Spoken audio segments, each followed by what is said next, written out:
வணக்கம் மாணவர்களே. சந்தையில் அரசாங்க தலையீடு என்கின்ற இந்த பாடத்துறையில் நாங்கள் ஏற்கனவே அரசாங்கம் நேரில் வரி விதிப்பினை மேற்கொள்ளுகின்ற பொழுது சந்தை சமநிலை எவ்வாறு மாறும் என்கின்ற விடயங்களை கற்றறிந்து விட்டோம். இன்று நாங்கள் இரண்டாவது அரச தலையீட்டு வழிமுறையாகிய மானிய வளங்கள் பற்றி அறிந்து கொள்ளப் போகிறோம்.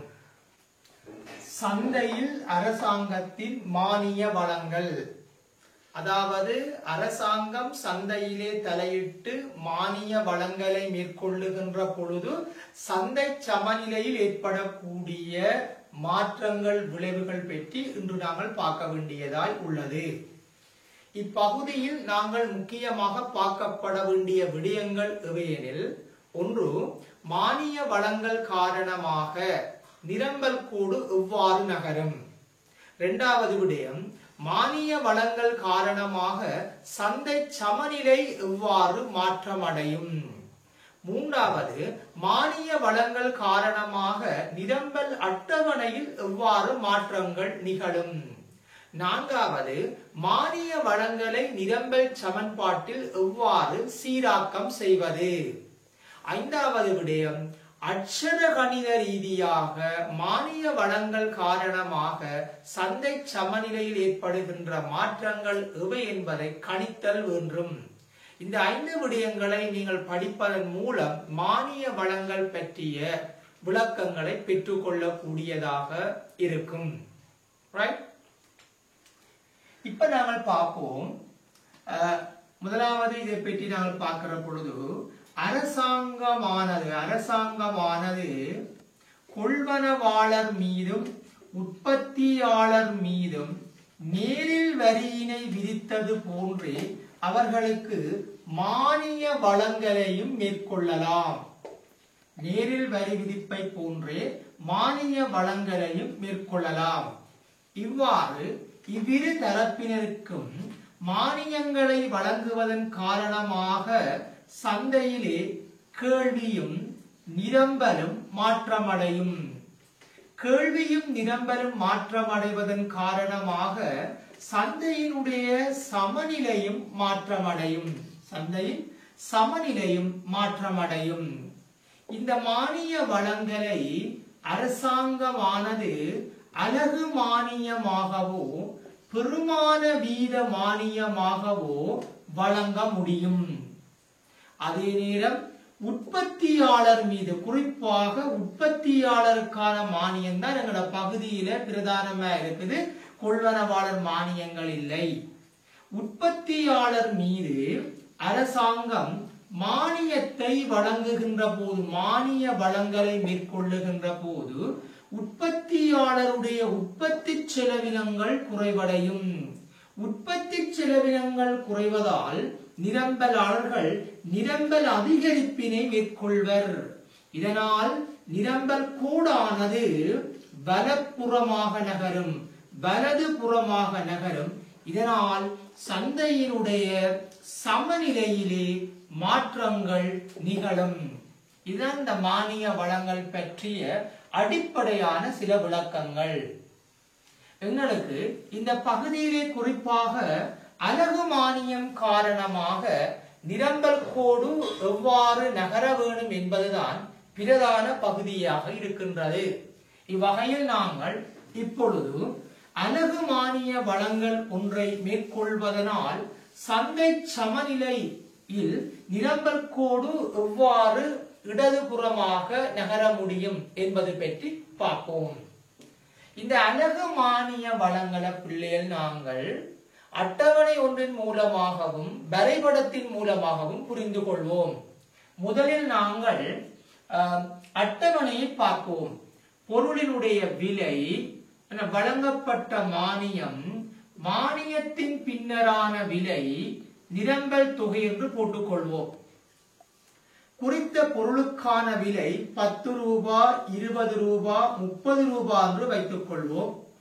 தொகைகளை நாங்கள் 100, 200, 300 என்று போட்டுக்கொள்வோம். விலை அதிகரிக்கும் போது நிரம்பல் அதிகரிக்கும். நிற்கணிய உறவின் அடிப்படையில் இங்கு நிரம்பல் அட்டவணை போடப்பட்டுள்ளது.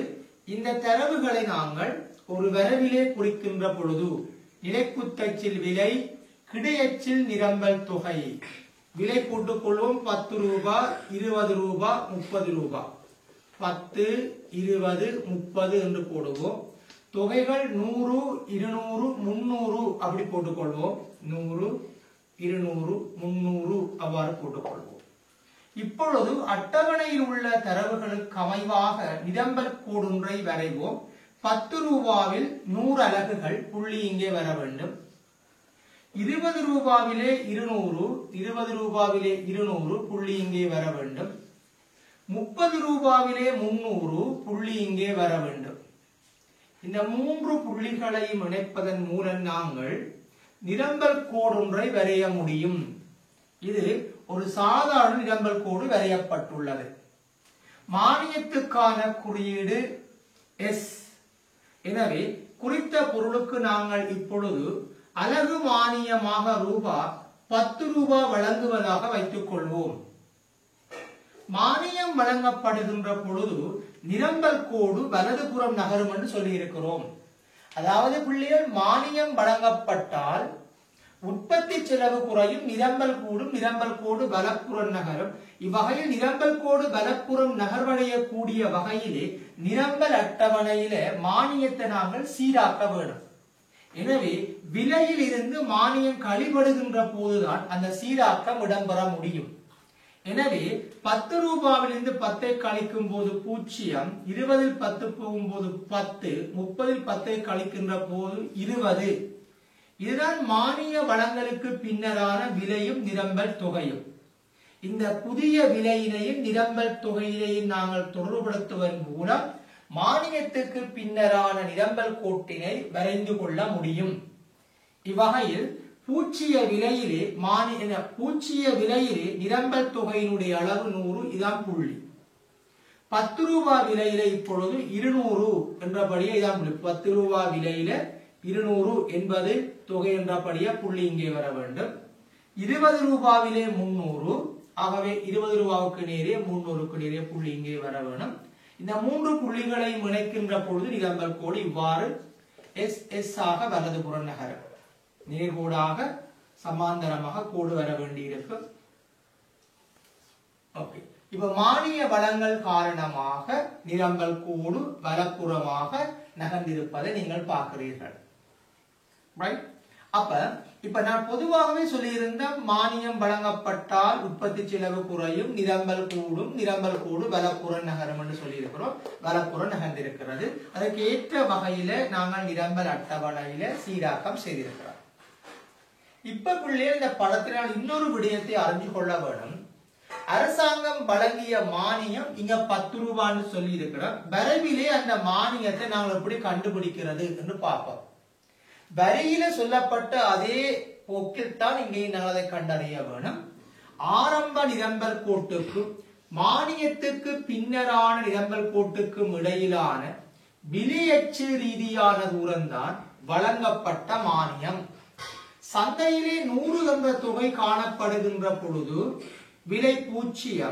என்ன ஆரம்பத்தில் 10 10க்கும் 0க்கும் இடைப்பட்ட தூரம் ரூபாய் 10 அதான் மானியம் 200 தொகையாக அமைகின்ற பொழுது இங்க 10 ரூபாய் விலை இருக்கிறது 20 ரூபாய் விலைக்கு ரெண்டுக்கும் இடையிலான விலையச்சு ரீதியான தூரம் ரூபாய் 10 ரூபாவாக இருக்க முடியும் 300 தொகையாக அமைகின்ற பொழுது இங்கே சொல்லப்பட்ட 2 கோடுகளுக்கும் இடையிலான தூரம் 20 ரூபாவுக்கும் 30 ரூபாவுக்கும் இடையிலான தூரம் என்ன வழங்கப்பட்ட மானியம் எங்களுக்கு எவ்வளவு இருக்க வேணும் 10 ரூபாவாக இருக்க வேணும் எனவே ஆரம்ப நிரம்பல் கோட்டுக்கும் புதிய நிரம்பல் கோட்டுக்கும் இடையிலான விலையச்சு ரீதியான தூரம்தான் வழங்கப்பட்ட மானிய அளவாக அமைய முடியும் ரைட் ஆகவே பிள்ளைகள் நாங்கள் இப்ப இந்த மானிய வளங்கள் தொடர்பான இரு விடயங்களை அறிந்துவிட்டோம் ஒன்று மானிய வளங்களால நிரம்பல் அட்டவணையில் எவ்வாறு மாற்றங்கள் நிகழும் என்று சொல்லி இருக்கிறோம் ஆரம்ப விலையில இருந்து மானியத்தை கழிச்சு புதிய விலையை எடுத்து நிரம்பல் தொகையோடு தொடர்படுத்துவதன் மூலம் நாங்கள் இந்த அட்டவணையிலே மானிய வளங்களை காட்டுறோம் இந்த தரவுகளை நாங்கள் வரவில குறிப்பதன் மூலம் மானியத்துக்கு பின்னரான நிரம்பல் கோடு ஆரம்ப நிரம்பல் கோட்டுக்கு சமாந்தரமாக வலப்புறம் நகரும் என்பதையும் காட்டியிருக்கிறோம். அதே நேரம் மானிய அளவை வரவிலே எப்படி கண்டுபிடிப்பது என்று சொன்னால் ஆரம்ப நிரம்பல் கோட்டுக்கும் மானியத்துக்கு பின்னரான நிரம்பல் கோட்டுக்கும் இடையிலான விலையச்ச ரீதியான தூரமாக அமையப்பெறும் என்று நாங்கள் சொல்லி இருக்கிறோம். இப்பொழுது உங்களுக்கு இந்த அடிப்படை மானிய வளங்கள் தொடர்பான ஒரு அறிவு பெறப்பட்டிருக்கும் என்று எண்ணுகிறேன். அலகு மானிய வளங்கள் காரணமாக சந்தையினுடைய சமநிலையிலே ஏற்படக்கூடிய மாற்றங்கள் எத்தகையவை என்பது பற்றி நாங்கள் இப்பொழுது பார்ப்போம். இவ்வகையில் நாங்கள் ஒரு கேள்வி நிரம்பல் அட்டவணையிலும் சமநிலை மாற்ற வரைபடம் ஒன்றின் மூலமும் இது பற்றிய விளக்கங்களை அறிந்து கொள்வோம். இவ்வகையில் நாங்கள் முதலிலே கேள்வி நிரம்பல் அட்டவணையிலே மானிய வளங்களுடைய சீராக்கம் எவ்வாறு இடம்பெறும் என்பதனை பார்ப்போம். விலையில் நாங்கள் 10 ரூபாவையும் 50 ரூபாவையும் விலையாக வைத்துக் கொள்வோம். நிரம்பல் தொகையாக 100னையும் 500னையும் எடுத்துக் கொள்வோம். கேள்வியாக 500னையும் 100னையும் வைத்துக் கொள்வோம். இங்கே விலை கூடும் போது நிரம்பல் தொகை கூடுது, விலை கூடும் போது கேள்வி தொகை குறையுது. விதிக்கமைவாக கேள்வி நிரம்பல் அட்டவணைகளை இட்டுள்ளோம். இந்த தரவுகளுக்கு அமைவாக இப்பொழுது வரவிலே உரிய புள்ளிகளை குறித்து கேள்வி நிரம்பல் கோடுகளை வரைவோம். முதலில் நாங்கள் கேள்வி கோட்டை வரைவோம். 10 ரூபாவில் 500 கேள்வி தொகை. 10 ரூபாவில் 500 கேள்வி தொகை என்பதால் புள்ளி இங்கே வர வேண்டும். இரண்டாவது 50 ரூபாவிலே கேள்வி தொகை 100, 50லே 100 கேள்வி தொகை என்ற படியினாலே இங்கே புள்ளி வர வேண்டும். இரு புள்ளிகளையும் இணைப்பதன் மூலம் நாங்கள் இப்பொழுது கேள்வி கோட்டினை பெற்றுக்கொள்ள முடியும். இதான் கேள்வி கோடு பிள்ளைகள். கேள்வி கோடு 60 ரூபாவிலே நிலைக்குத்தத்தை விட்டு. இப்ப நாங்கள் நிரம்பல் கோட்டை வரைவோம். 10 ரூபாவில் 100, 10 ரூபாவில் 100 என்ற படியால் இதான் புள்ளி. 50 ரூபாவிலே 500 என்ற படியினால புள்ளி இங்கே வர வேணும். இதான் புள்ளி. இப்பொழுது நாங்கள் இந்த இவ்விரு புள்ளிகளையும் இணைப்பதன் மூலம் நிரம்பல் கோட்டை பெற்றுக் கொள்வோம். கேள்வி கோட்டுக்கு டி எனவும் நிரம்பல் கோட்டுக்கு எஸ் எனவும் நாங்கள் பெயர் வைத்துக் கொள்வோம். இப்பொழுது கேள்வி கோடும் நிரம்பல் கோடும் இடைவெட்டுகின்ற புள்ளி சந்தையினுடைய சமநிலை புள்ளியாகவும் தொகையினை சமநிலை தொகையாகவும் எடுத்துக் கொள்வோம். இங்கே சமநிலை விலை 30 ரூபாய், சமநிலை தொகை 300, சமநிலை புள்ளி இங்கே காட்டப்பட்டிருக்கிறது. இப்பொழுது நாங்கள் இப்பொருளினுடைய உற்பத்தியாளர்களுக்கு அலகு மானியம் வழங்குவோம். ரூபாய் 10 நாங்கள் அலகு மானியம் வழங்குவதாக வைத்துக் கொள்வோம். நிரம்பல் கோடு மானியத்தினால வலப்புறம் நகர வேண்டும். அதற்கு அமைவாக நிரம்பல் அட்டவணையிலே சீராக்கம் செய்வோம். இவ்வகையில் விலையில் இருந்து மானியத்தை கழித்தே அந்த சீராக்கம் செய்யப்பட வேண்டும். 10ல் இருந்து 10 கழிக்கப்படும் போது 0, 50ல் 10 கழிபடுமாயின் 40. இப்பொழுது மானியத்துக்கு பின்னரான விலையினையும் நிரம்பல் தொகையினையும் தொடர்படுத்தி மானியத்துக்கு பின்னரான நிரம்பல் கோட்டை நாங்கள் வரைய போகிறோம். இவ்வகையில் பூச்சிய விலையில் நிரம்பல் தொகை 100, இதன் பூச்சிய விலையில் நிரம்பல் தொகை 100 புள்ளி. இரண்டாம் புள்ளி 40 ரூபாய் விலையிலே 500, 40 ரூபாய் விலையிலே எங்களுக்கு 500 இருக்க வேண்டும். புள்ளி இங்கே வருகிறது. இப்பொழுது நாங்கள் இந்த 2 புள்ளிகளையும் இணைப்பதன் மூலம் மானியத்துக்கு பின்னரான புதிய நிரம்பல் கோட்டை வரைவோம். அதற்கு எஸ் என்று நாங்கள் பெயரிட்டுக் கொள்வோம். எஸ் என்று நாங்கள் பெயரிட்டுக் கொள்வோம். இப்பொழுது மானிய வளங்களால் நிரம்பல் கோடு வலப்புறம் நகர்ந்திருப்பதை நாங்கள் பார்க்கிறோம். மானியத்துக்கு பின்னரான புதிய நிரம்பல் கோடும் கேள்விக்கோடும் சந்திக்கின்ற புள்ளிதான் சந்தையினுடைய புதிய சமநிலை புள்ளியாக அமைவதை காண்கிறோம். இந்த புள்ளியில நாங்கள் சமநிலை விலையினையும் சமநிலை தொகையினையும் குறித்துக் கொள்வோம். இவ்வகையில் சமநிலை விலையாக 25 ரூபாவும் சமநிலை தொகையாக எங்களுக்கு 350 அலகுகளும் பெற முடியும். இதன் மானிய வழங்கலுக்கு பின்னரான புதிய சமநிலை விலையும் புதிய சமநிலை தொகையும். ஆகவே மானியத்துக்கு முன்னரான சமநிலை விலை 30, சமநிலை தொகை 300. மானியத்துக்கு பின்னரான சமநிலை விலை 25, சமநிலை தொகை 350 என்று குறித்துக் கொள்கிறோம். எப்போது நான் சொல்லி இருக்கிறேன் மானியத்தை எவ்வாறு வரவிலே பார்ப்பது. புதிய சமநிலை தொகைக்கு நீங்கள் புதிய நிரம்பல் கோட்டுக்கும் ஆரம்ப நிரம்பல் கோட்டுக்கும் இடையிலான தூரம், விலையச்சு ரீதியான தூரம் வழங்கப்பட்ட மானியம். பிள்ளைகள், மானியத்துக்கு பின்னர் புதிய சமநிலை எவ்வளவு? 350.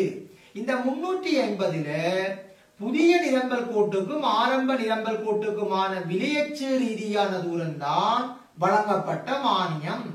எனவே நீங்கள் விலையச்சு ரீதியான தூரத்தை இங்க வந்து பார்க்க வேண்டும். அவ்வாறு பார்க்கின்ற பொழுது அந்த விலை ரூபாய் 35 இருக்கிறது. அப்ப வழங்கப்பட்ட மானியம் எவ்வளவு பிள்ளைகள்? 25க்கும் 35க்குமான வித்தியாசம் ரூபாய் 10 தான் வழங்கப்பட்ட அலகு மானியம் என்பது உங்களுக்கு படத்தில தெரியுது. அட்டவணையில் சொல்லியிருக்கிறோம் அலகு மானியம் 10 ரூபாய். வரவிலையும் அந்த அலகு மானியம் 10 ரூபாய் என்பது தெளிவாக்கப்பட்டிருக்கிறது. இப்பொழுது நாங்கள் இந்த வரைபடத்தை வைத்துக் கொண்டு சில விடயங்களை நாங்கள் கேட்டு பார்ப்போம். இங்கே பாருங்கள், மானியத்துக்கு முன்னர் இப்பொருளுக்காக நுகர்வோன் செலுத்திய விலை என்ன? 30 ரூபாய். உற்பத்தியாளன் பெற்றுக்கொண்ட விலை என்ன? 30 ரூபாய். மானியத்துக்கு முன்னர் எப்போதும் நுகர்வோன் செலுத்திய விலை தான் என்ன? உற்பத்தியாளன் பெற்ற விலையா இருக்கும் ஆரம்ப சமநிலையில. இப்ப மானியத்துக்கு பின்னர் இப்பொருளுக்காக நுகர்வோன் செலுத்திய விலை என்ன அப்படி கேட்டா 25 ரூபாய். புதிய சமநிலை விலை. மானியத்துக்கு பின்னர் நுகர்வோன் செலுத்திய விலை 25. மானியத்துக்கு முன் நுகர்வோன் செலுத்திய விலை 30. மானியத்துக்கு பின் நுகர்வோன் செலுத்திய விலை 25. மானிய வழங்கல் காரணமாக நுகர்வோன் 5 ரூபாவை குறைவாக செலுத்துகிறான். அப்ப அலகு மானியம் 10 ரூபாவிலே நுகர்வோன் 5 ரூபாய் நலனை அனுபவிக்கிறான். ஏன் பிள்ளைகள்? அவன் 30 ரூபாவுக்கு வாங்கின பொருளை இப்ப 25 ரூபாய்க்கு வாங்கலாம் தான். ஆகவே 5 ரூபாய் நன்மையை அவன் அனுபவிக்கிறான். அப்ப 25 ரூபாவுக்கு நுகர்வோனுக்கு இந்த பொருளை விற்ற பிற்பாடு அரசாங்கம் உற்பத்தியாளருக்கு 10 ரூபாய் மானியத்தை கொடுக்கும். பிள்ளைகள், நுகர்வோனுக்கு விற்கப்பட்ட விலை 25 ரூபாய். வித்த பிற்பாடு 10 ரூபாய் மானியத்தை உற்பத்தியாளர் கொடுக்க போகுது. அப்ப 25ஓட 10 கூட்டப்பட்டால் இப்ப உற்பத்தி பெறுகின்ற விலை என்னவா இருக்கும்? 35. மீளவும் ஒரு முறை பிள்ளைகள் பாருங்க, மானியத்துக்கு பிறகு நுகர்வோன் இந்த பொருளுக்காக 25 ரூபாய் செலுத்துகிறார். அதான் சமநிலை விலை. அப்படி நுகர்வோனுக்கு விற்ற பிற்பாடு அரசாங்கம் அலகுக்கு 10 ரூபாய் படி மானியம் கொடுக்குது. அப்ப 25ஓட 10 கூட்டுங்களோட 35 ரூபாய்.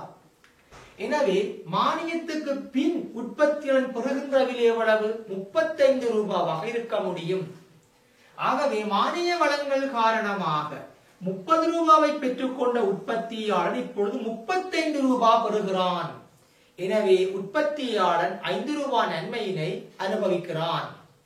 எனவே பிள்ளைகள், இங்கே வழங்கப்பட்ட 10 ரூபாய் அலகு மானியம் காரணமாக நுகர்வோன் செலுத்துகிற விலை 30 இருந்து 25ஆக குறைகிறது. உற்பத்தியாளன் பெற்றுக்கொண்ட விலை 30 இருந்து 35 ரூபாவாக அதிகரிக்கிறது. எனவே உற்பத்தியாளன் 5 ரூபாய் மேலதிக நலனை பெறுகிறார். நுகர்வோன் 5 ரூபாய் மேலதிக நலனை அனுபவிக்கிறார். எனவே அலகு மானியம் 10 ரூபாவிலே நுகர்வோனுக்கு 5 ரூபாவும் உற்பத்தியாளனுக்கு 5 ரூபாவும் நன்மைகள் கிடைத்திருப்பதை நாங்கள் இங்கு பார்க்கிறோம். சரியா? இப்ப மீளவும் ஒரு முறை வலியுறுத்துவோம் பிள்ளைகள். இங்கே மானிய வழங்கல் காரணமாக சந்தையினுடைய சமநிலையானது ஆரம்ப சமநிலை விலை 30, சமநிலை தொகை 300, மானியத்துக்கு பின் சமநிலை விலை 25, சமநிலை தொகை 380, மானிய வழங்கலால் நுகர்வோன் செலுத்துகிற விலை 30 இருந்து 25ஆக குறைகிறது. என உற்பத்தியாளன் பெற்றுக்கொண்ட விலை 30 இருந்து 35ஆக அதிகரிக்கிறது. எனவே அலகு மானியம் 10 ரூபாவிலே நுகர்வோரும் உற்பத்தியாளரும் தலா 5 ரூபாய் நன்மையினை அனுபவிக்கிறார்கள் என்பதுதான் அடிப்படை சமநிலை மாற்றம் என்று நாங்கள் சொல்லலாம். அடுத்த விடயம் என்ன பார்க்க வேண்டும் என்றால், மானிய வழங்கல் காரணமாக பொருளாதார மிகையில் ஏற்பட்ட மாற்றங்கள் எத்தகையவை என்ற விடயம் பற்றி பார்ப்போம். இதற்காக நாங்கள் இந்த வரைபடத்திலே சில குறியீடுகளை குறித்துக் கொள்வோம். A, B, C, D, E, F, G, H என்று போட்டுக்கொள்வோம். இப்ப பாருங்க பிள்ளைகள், இந்த முக்கோணத்தினுடைய பரப்பளவு A, ரைட்? இந்த சரிவகத்தினுடைய பரப்பளவு B, இந்த சரிவகத்தினுடைய பரப்பளவு C, ரைட்? அதே நேரம் எங்களுக்கு இந்த முக்கோணம், அதாவது இந்த முக்கோணத்தினுடைய பரப்பளவு D, இந்த முக்கோணத்தினுடைய பரப்பளவு D, ரைட்? இந்த சிறிய முக்கோணம் E, இந்த முக்கோணம் F, இந்த சின்ன முக்கோணம் G, இந்த சின்ன முக்கோணம் H. விளங்குதல்லவா? அந்த பேர் சூட்டப்பட்ட ஏரியா எந்த பகுதி என்பது தெளிவா இருக்க வேணும். மீளவும் ஒரு முறை, இவ்வளவு பகுதியும் A, இந்த சரிவகம் B, இந்த சரிவகம் C, இந்த முக்கோணம் D, இந்த சிறிய முக்கோணம் E, இந்த முக்கோணம் F, இந்த சிறிய முக்கோணம் G, இந்த சிறிய முக்கோணம் H.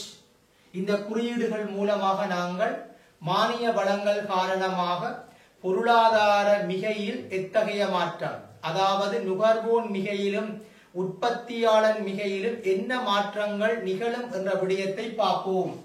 எனவே நாங்கள் அதை அட்டவணைப்படுத்துவோம். மானியத்துக்கு முன்னர், மானியத்துக்கு பின்னர் மாற்றம் என்று போட்டுக்கொள்வோம்.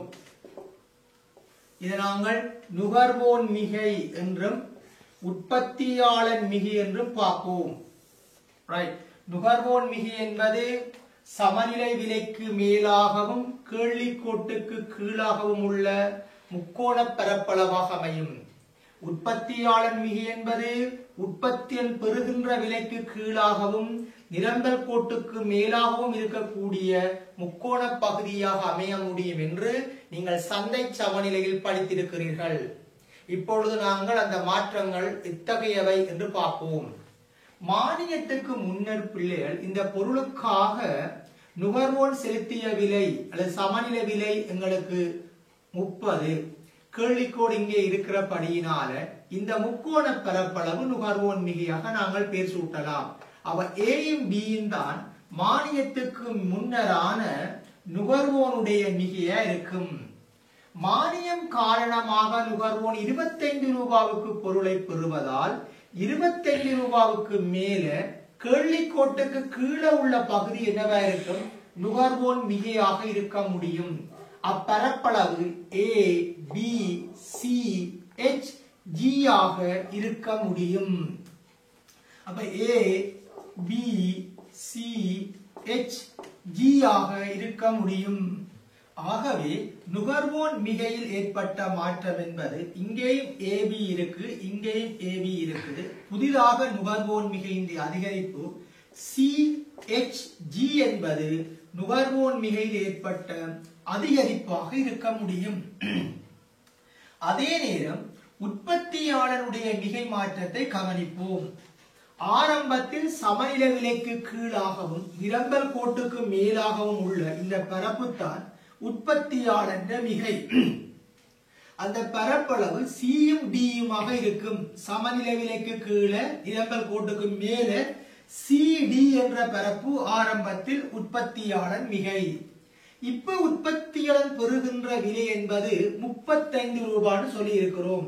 மானியத்துக்கு பின்னர் உற்பத்தியாளர் பெற்றுக்கொண்ட விலை 30 இருந்து 35 அதிகரிக்கிறது.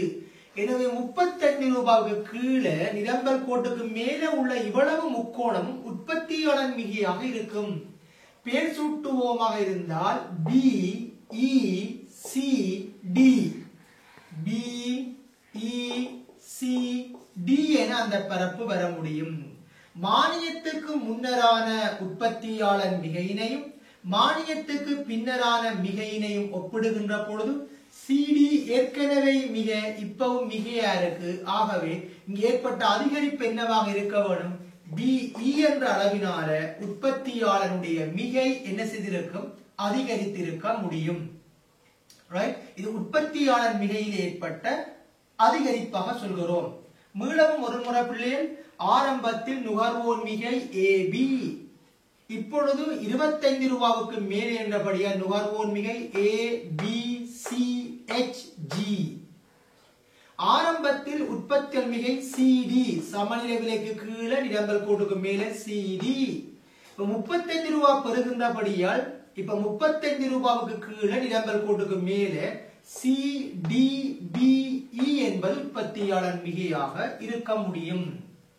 எனவே இந்த ரெண்டு மிகையும் மொத்தமாக பொருளாதார மிகையில் ஏற்பட்ட அதிகரிப்பு எவ்வளவு அப்படி பார்க்கிற பொழுது CHGB எனும் அளவினால பொருளாதார மிகை கூடியிருக்குது.